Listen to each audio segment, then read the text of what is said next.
Yes, my dear friend, welcome back to the channel. It is a beautiful Saturday morning here in Southeast Asia, Malaysia to be precise. Wherever you are on the globe, you are highly welcome. This is Salon's Blog. Don't go anywhere, stay glued because we have so much to talk about.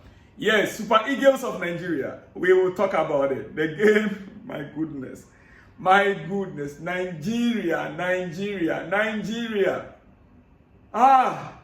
Well, I will come back to that pretty soon. Then the England game, England versus Iceland. Another one. I shall get back to that also. The next one, or where we are going to start from this very hour, this morning. Wherever you are, this is your breakfast news. Your sports breakfast. We are about to start on Chelsea note.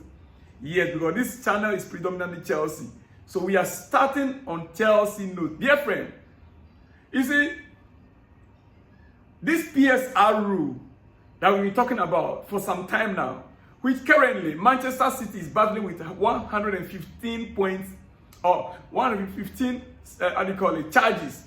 115 charges. Manchester City, they are battling with that right now. Dear friend, it is not a joke. It is not a joke, dear friend. And I don't want you to underrate it or think that, it's something which Chelsea can easily. No. But the good news I have for you, you know how we managed to escape it? We don't need to sell by June 30th to avoid it any longer. It is clear. It came out. It is clear and it came out that our owners, the magic they did about 3 months ago, the magic, in fact, really don't understand. I really don't know how Todd Bowley does it sometimes. I don't know how he does it sometimes. They can think ahead. These businessmen, they can think ahead. Chelsea avoided breaching the PSR rule. That's the PSR, the Premier League Sustainability Rule, limit by selling 2 hotels and a car park at Stamford Bridge to a sister company for 76.5 million. Right? We know this. We already know this. There is a reason why I'm bringing it up again. This was enough to turn a 166.4 million pound loss in 2022-2023 season into 89.9 million pounds deficit for the club, which simply means that the rules stipulate don't exceed 115 million, don't exceed that. Now we have a deficit of only 89.9 million. But the question is, how come that every time there is an issue coming up, these our American owners, they are smart enough, they can see it from far. They know exactly what to do before the time reaches. Why did I bring this issue up? The Premier League had to vote on this issue. Because of this situation now, the Premier League had to go and vote. The Premier League, some clubs were not happy. Were asking questions. How come Chelsea have to sell a property in order to balance their books? Others were in support. And the Premier League Association have to vote. The entire Premier League, they have to go on a vote. And it came up clearly that the Premier League lost the vote. They lose it. It came in Chelsea's favor that yes, they have the right. It is their property. It is your property. You can decide to sell your training ground. You can sell your pitch. You can sell any of your assets to balance your books. It's your property. And that is how this money is being now counted. So dear friends, Chelsea do not need to sell in order to avoid the PSR rule. We don't need to sell any player. We are not obliged to sell a player before the 30th of January as it is right now. The teams that are already in danger, they will need to sell players before the 30th of June. They will need to sell players before the 30th of June. I understand Nottingham Forest and some other clubs, Aston Villa also, they will need to sell before the 30th of June in order to avoid the PSR rule. But Chelsea currently, we don't need to sell. We can sell, but not because we are trying to avoid. That is where I want every Chelsea fan to understand clearly. All right? Okay, now let's get started. Let's go to the main issues. Our newly signed defender, Tosin Adarabiayo, he said something. He spoke at length. One of the reasons why I am happy about this signing is because of his experience in the Premier League. He's got now 4 years experience in the Premier League. He's gotten experience already. He's a strong defender, that we know. He said, if you can't beat them, join them. If you can't beat them, join them. Chelsea have always had the best in-class reputation. So I know what this club is all about. I came up against a full-strength Chelsea squad that day.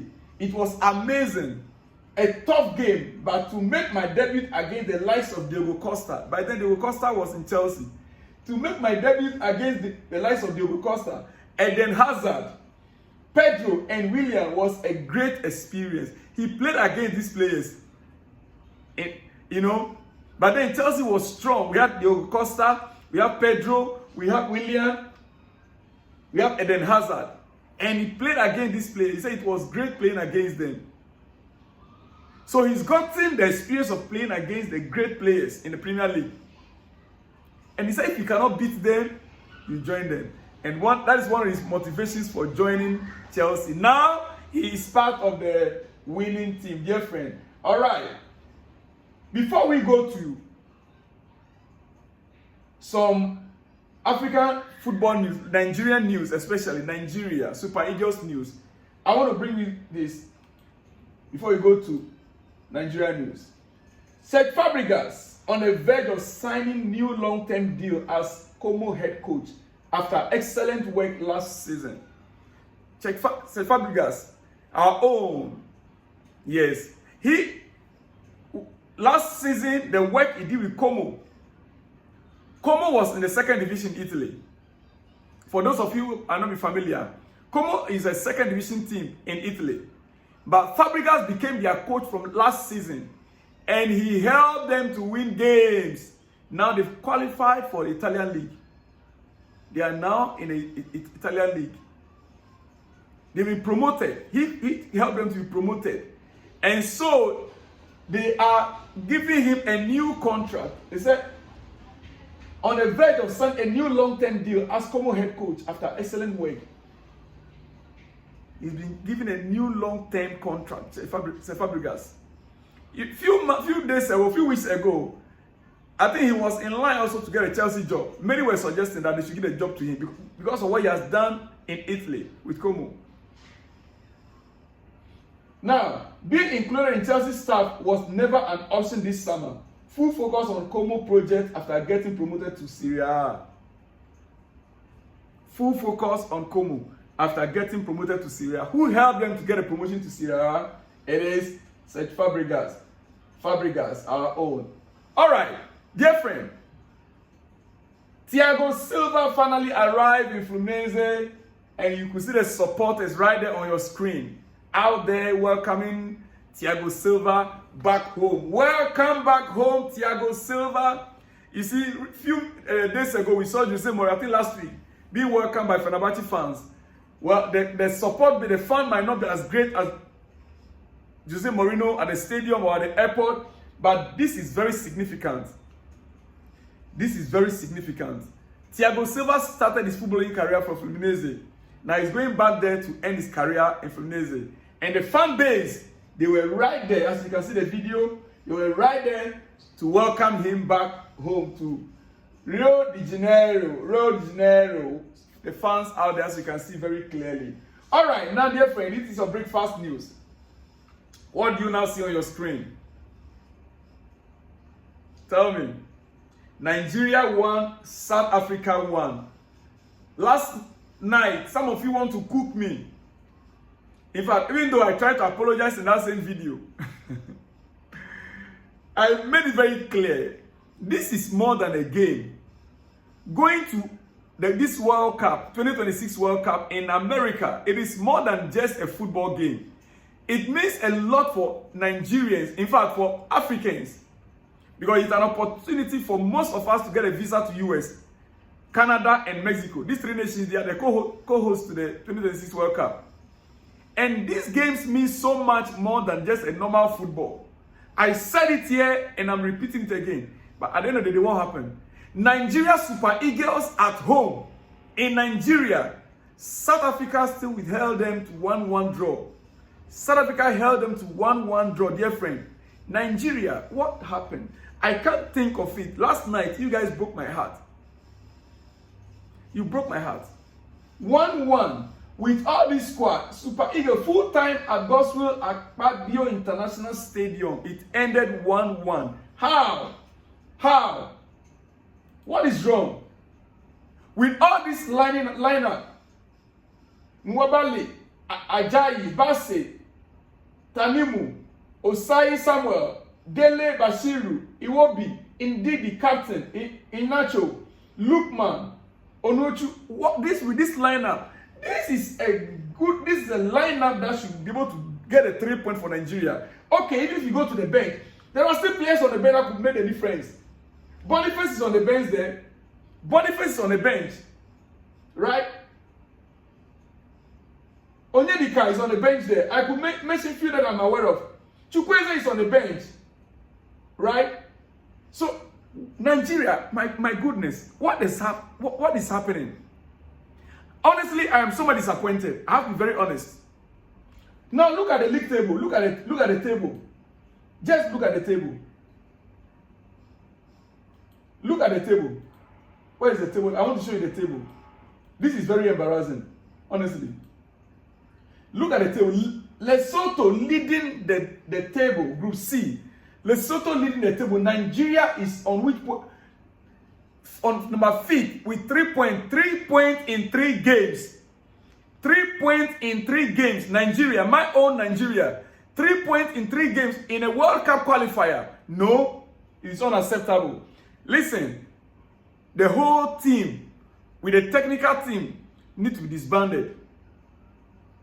If like the NFA, if they are hearing some of us, the technical team need to disband the entire squad. With the technical team, the NFA need to disband the whole team and set up a new team altogether with a new technical team. It is not yet over. Nigeria can still climb up. All these teams here, they are not teams that Nigeria should be able to beat in the next round and reclaim the points back. How? Nigeria with 3 points in 3 games in a World Cup qualifier. Is it not Nigeria that played in the final of the AFCON final? Is it not the same Nigeria team? So an AFCON finalist, now playing World Cup qualifying game in less than 6 months. In less than 6 months. The AFCON was held in December or January, right? In less than 6 months, and you are gaining 3 points in 3 games in a World Cup qualifier. NFA need to disband the entire technical team, in fact, the entire squad, and start afresh. Dear friend. Now let me conclude on England. Dear friend, England have lost to Iceland in their last pre-match preparation game to the Euros. 1-0 to Iceland. That is also coming as a surprise to me. England, with a squad that is expected to go to the Euros, to win the Euros, football is coming home. Football is coming home. We kept singing that song. Football is coming home. And you are losing to Iceland with this squad, England. 1-0 to Iceland in their final match before the Euros. Well, thank God it's not the Euros itself. Maybe this is what can wake the players up. Maybe this loss will wake them up from their slumber. I want to believe so, because England going to the Euros, I'm fully behind them to carry their first trophy in over 20 years. Is it 20 years? I'm not even sure on the year, but it'll be so long. This year, it's going to be tough. There are other teams that are equally good. You go and check the France team. Go and check the Netherlands team. Go even check the German team, the host nation. Go around the Italian teams. Go and check them. But I am rooting for England to carry this trophy. It's been so long. And I want the coach, Gareth Southgate, to win it. I want Gareth Southgate to win it, honestly. In any case, for me, this is a wake-up call for England. Dear friend, let me not take much of your time. It's still your breakfast. I will leave you here, and I shall be back with more exclusives on Chelsea in the later hours. See you there for when you see me in the next one. Shalom and peace.